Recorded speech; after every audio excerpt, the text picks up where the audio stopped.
I want to talk a little bit about our speaker today. So I introduced Chuck Wisner before. And so just a little bit, Chuck and I met at Harvard University, the Executive Education School. Not attending, they wouldn't accept me, but we both had the pleasure of being facilitators of doing team training for the executives that went through their advanced management program. And from the very first time I met Chuck, it was interesting because he had a rare combination, I found, of every time he spoke, there was something wise and interesting in what he said, and humble. Not fake humble, just sort of matter of fact, he's just sharing something fun. Because at Harvard, it's not uncommon to get people, to see people getting a little snooty about all their knowledge and education. So I've always been really impressed by that over the years. And so we worked together for about 7 years, 2 or 3 times a year there, and got to know him. So it was always a pleasure because I know a lot less than him, and I'm more egotistical. So it's, he's a good role model for me on both fronts. How to learn more and be more humble about it. So I just wanted, I'm very grateful that you come up to speak for us today. So can we just give him a nice warm welcome? Good Sunday Assembly welcome. Thank you, sir. Thank you. You're welcome. I'll give you a hug here already because I know you're going to be great. I don't know about the humble. I don't know about all that preamble, but see what I mean? See? I'll take it. I'm going to sit down if that's okay. And I think I can see everybody without my glasses. So. This is my lovely wife, Kata. Hi, Kata. Hi. And we had our 33rd anniversary on Friday. Oh my God. Yeah. Wow, congratulations. Very good. Cool. 33 good. We still talk. That's awesome. We still have fun together. We love to travel together. Yeah. So thank you for inviting me. Yeah. This is a real treat for me. I've been, the work I did with Bob at Harvard and the work I do now is consulting and leadership advising, and then I do a lot of personal one-on-one work. But I also have groups that I meet with on a regular basis that goes deeper under the business stuff. And so this is more favorite for me to do than to just try to take some knuckleheads and make them better human beings. And it's different in what way? Yeah. So, and I come to this, I changed careers when I was 40. I was an architect, and I changed careers because I saw someone do some magic with the group that I was working with, and I just got so interested in how did she do that. We were a bunch of dysfunctional architects, and one was an alcoholic, and a lot of stuff. And she came in and she just like read the situation and guided us and took us out the other end. And I was like, how in the heck did she do that?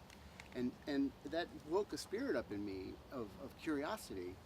And I ended up spending about 4 years sort of retooling myself, and I launched another career after that. So that's what I've been doing ever since. So the foundation of that work comes out of linguistics, like who we are as human beings because of language. And so when I was thinking about, Bob invited me, and the subject was awareness, which is one of my favorite subjects. Then I had this, there was 10 things I wanted to talk to you guys about, but we had to narrow it down to one. So, so the awareness piece is key to me because I think, as being born out in neuroscience now, we are really very patterned animals, lovely animals, but we're very patterned in how our brain works and how our thinking happens and what drives our behavior. And what we're discovering is that rather than beat up on ourselves about our patterns, that just simple self-awareness helps us become better observers of ourselves. And that awareness allows us to detach a little bit from some of those patterns so we can try some new things on. And that detachment is what's really key, because when our patterns come up and they sort of take over, we identify with them, but that's not really who we are. We're deeper, loving, compassionate human beings, but we get a little cloudy. So there are many ways to sort of slice and dice that, and many ways to look at self-awareness. But one thing I want to share today is a model that has helped me, and I use it a lot with folks. I think the speakers today were all required to have splints and stuff. Elbow and the ankle. It's She a kicked me the style other day. thing. Yeah. Just has to be self-aware of our humanity. Yes, right. For our fragility. Yes. Anyway, the piece that I wanted to share is something I was taught a good 20 years ago by my teachers, and it's called 4 moods.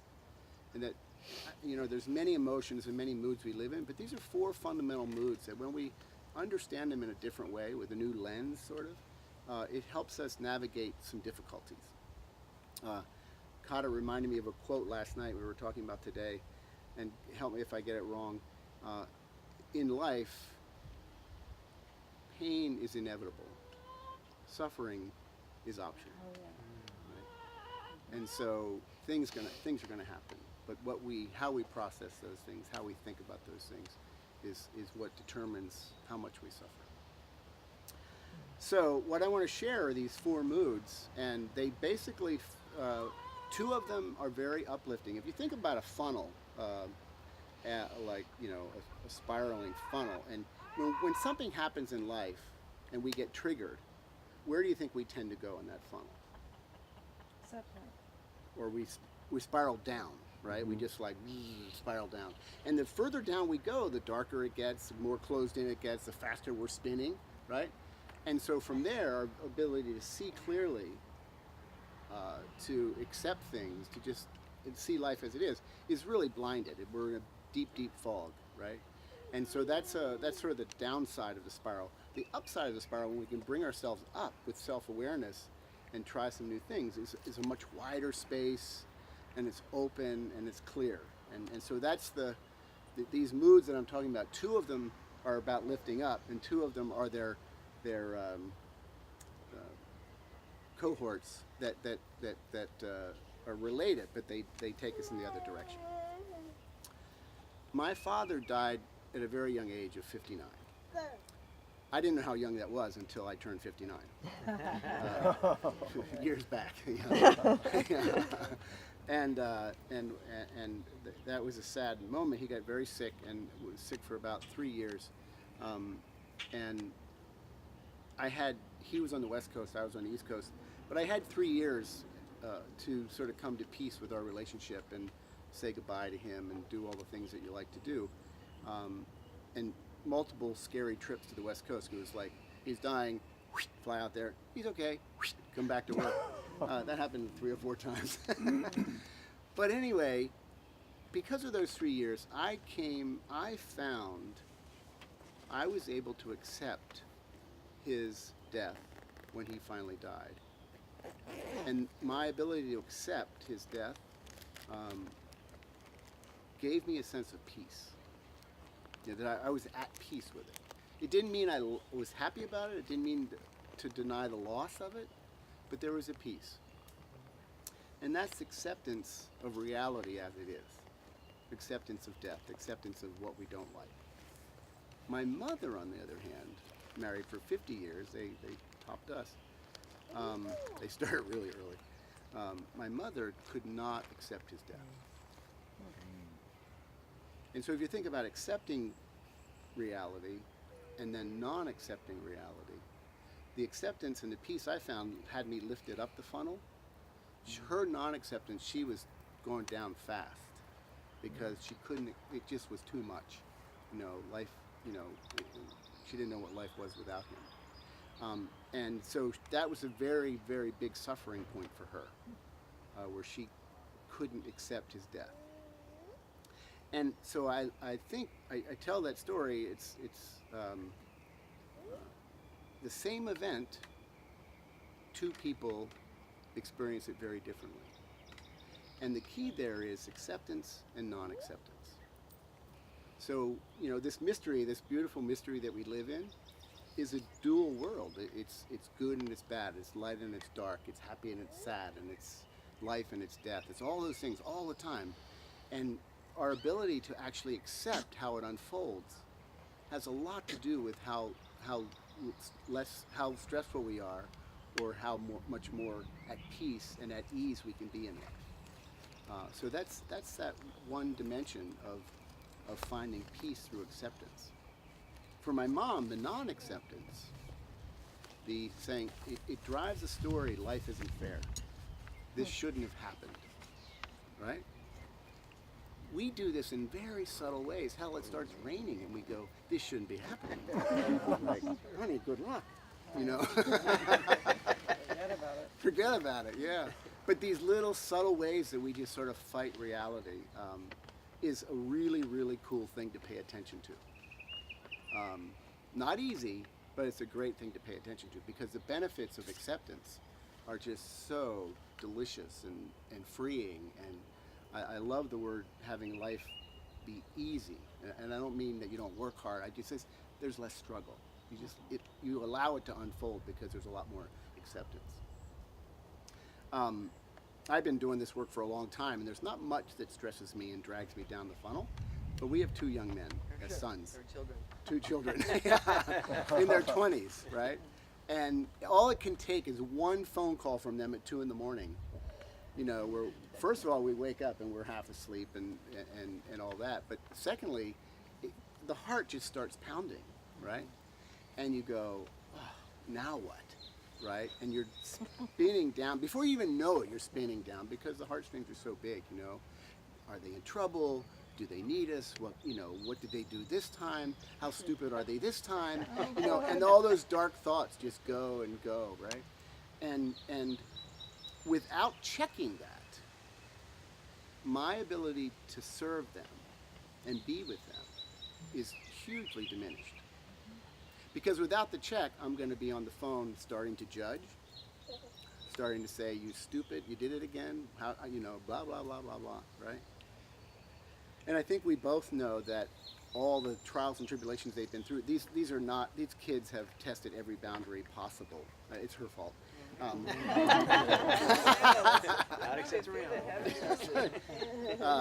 Anyway, they've tested every boundary, but they beat up on themselves plenty. We don't need to do that, you know. So when I can go into acceptance of who they are and they're having to find their own way and they have to do it their way, not my way, not our way, it allows me to be much more non-judgmental, much more compassionate, much more, and the conversation totally changes. Because I'm on there at the end judging and going, what the heck's going on with you? Why'd you do that? You stupid thing, blah, blah, blah, blah. And it's like, so are you okay? Are you safe? What do you need? And find out what's really going on for them. Without the acceptance, that conversation isn't possible. Does that make sense?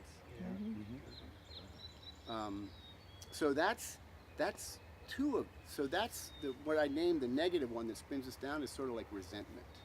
That's the story. Life isn't fair. I resent that this happened. I resent my dad died. I resent my kid's an idiot. I resent that my boss treats people that way. All those things are those subtle ways that we sort of go dark instead of light. So that's peace and resentment. Acceptance of reality, non-acceptance of reality. The other piece of the equation, the other two that are so related, and it's so appropriate for your gathering here, the one that's up this spiral is about not reality, but possibilities. What's possible? And when we can't accept possibilities, what do you think what kind of thing does that breed? When we can't accept that there's a future that's different, or there's something that might happen. Despair. Certainly disappointment. Disappointment, depression, resignation. Stagnation. Yeah. Stagnation, resignation. It's never going to change, right?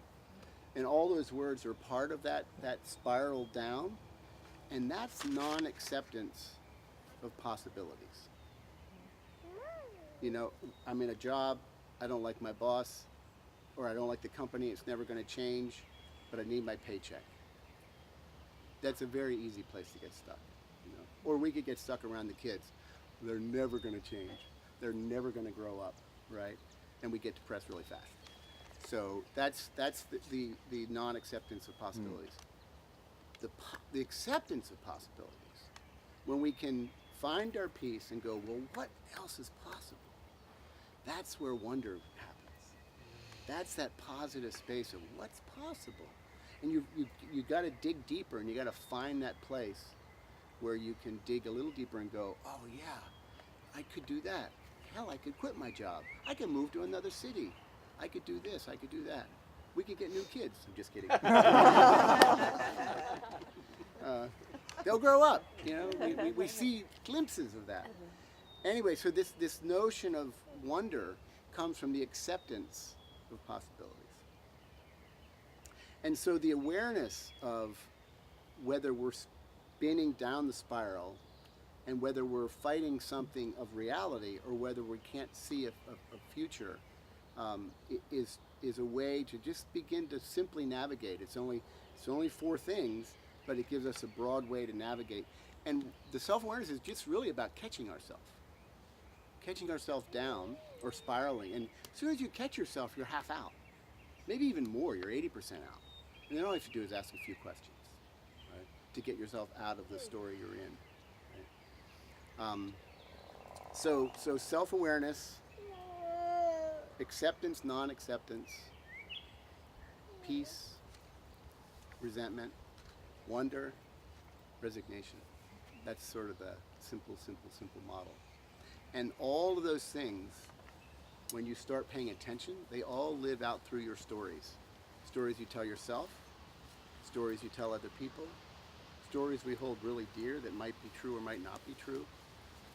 And it's a way of sort of breaking through the stories that sort of block us or keep us moving downward instead of upward. So they're not easy practices, but the payoff is pretty big. And it's just one little model that we can hold on to. So I'll stop there and just take questions or comments or thoughts or anything. I was thinking that another one of the things that can happen at the low end of the funnel is rage. Yes. And that has a real, that has implications for a lot of other people. That's right. Besides the individual. Yeah. If you get spinning down and you can't see your way out, you know, what's the saying? They say, oh, he went postal. Yeah. Right? Yeah. Usually it's because there's so much spinning and turmoil going on and it doesn't have an outlet until it's like toxic waste. You know, you could stuff a barrel of toxic waste and keep stuffing and keep stuffing. Eventually it's going to do 2 things.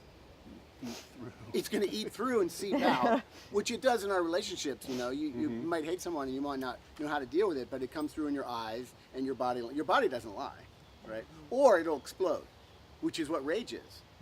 They can't contain anymore, and it's boom, it's rage. Yeah. So that's that holding down at the bottom versus paying attention. When you pay attention, you start asking questions about all these things that are taking you down. You start coming up you come up through self-awareness and you start lifting yourself up. It's a lovely process. Yeah. Yeah, acceptance is important. To overcome anything, it's a main thing in a lot of 12-step recovery. Yes. That acceptance and resentment, and it helps people even get over addictions. That's I right. mean, it's the To accept their serenity their prayer. Yeah, the whole cornerstone of Yeah. 12-step recovery is that it's really beneficial. And just to make a list of, you know, why you have these resentments, it all comes back to 1 or 2 things, you know, fear or what that can hold you back. But to practice acceptance, I think that was perfect. I really enjoyed how you put it. Thank you. And the funnel, when you said fear, there's basically 2 emotions that are driving that. At the bottom is fear. You know, whether we're in judgment or whether we're upset or whether we're rage, there's something we're afraid of. And if we can ask that question, it goes deep pretty fast. At the top is love. Yeah. If once you have that taste of acceptance and openness and that sort of compassion, because we're all going through this human experience. Nobody has it down. Nobody has it right. So we get compassion because we realize that there ain't no right way. We have to be in it, but better at the top than at the bottom. So thank you. Yeah, I see here. Yeah, I also think at the bottom is hopelessness and discouragement. Yes. As you keep working and working and working for something, and then seemingly nothing Yeah. Yeah. And sometimes life doesn't cooperate with our desires. You know, we want something to happen, and it just seems to get further and further away, and that's a easy way to just keep going down. Yeah, life isn't fair sometimes. It's a package deal. It's the good and the bad and the ugly. It all comes together. But asking the question, what am I, what's going on here? What am I really afraid of? What's possible? Those are good questions to ask. And I think the top two is that human connection that you have for the people that are pointing out that this is on, that discouragement's only that little piece of it. Yes, right. And then you got that. Yes, right, exactly. Yeah, thank you. Have you read Loving What Is Yes. by Byron Katie? Yeah, Yeah, that's Byron. a lot of the Yeah. pieces of, being able to have a process that works you through Her 4 questions. the 4 questions and the turnarounds. Yeah, yeah, To yeah. unplug you from attaching to beliefs that will bring you to that place. And so, but when you get that polarity of mind and you can question your own thoughts and find out your own truth, then it really can unplug. Yeah. Byron Katie is a female spiritual teacher. Her website is called thework.com, and she's really clear and simple, and she uses the same 4 questions when she's working with a rapist in jail or a mom that's having trouble with her kids. Same 4 questions. And it's all about detaching from our thought process. And the stuff is free online. I got a scholarship to do the School for the Work, so I got certified out in Yeah, a way, and yeah. it's great. How long ago was that? 2006, Okay, 9 years ago. A dear friend of mine, Leslie Pollitt, who's sort of been Katie's right-hand gal for 10 years. Yeah, Cool. Yeah, it was life transforming. yeah. I'm it's good very stuff. grateful for the work. She's really good. Gets Bob? you out of belief systems that don't serve you very well. Yeah. I was thinking, I really like the spiral model and all that. And I'm a brain geek, I think, as you know. So I'm because there's a lot of great research coming out supporting everything you're saying. And I was thinking too that at the bottom, I asked myself one additional question. So like, what am I afraid of? And then what's my goal?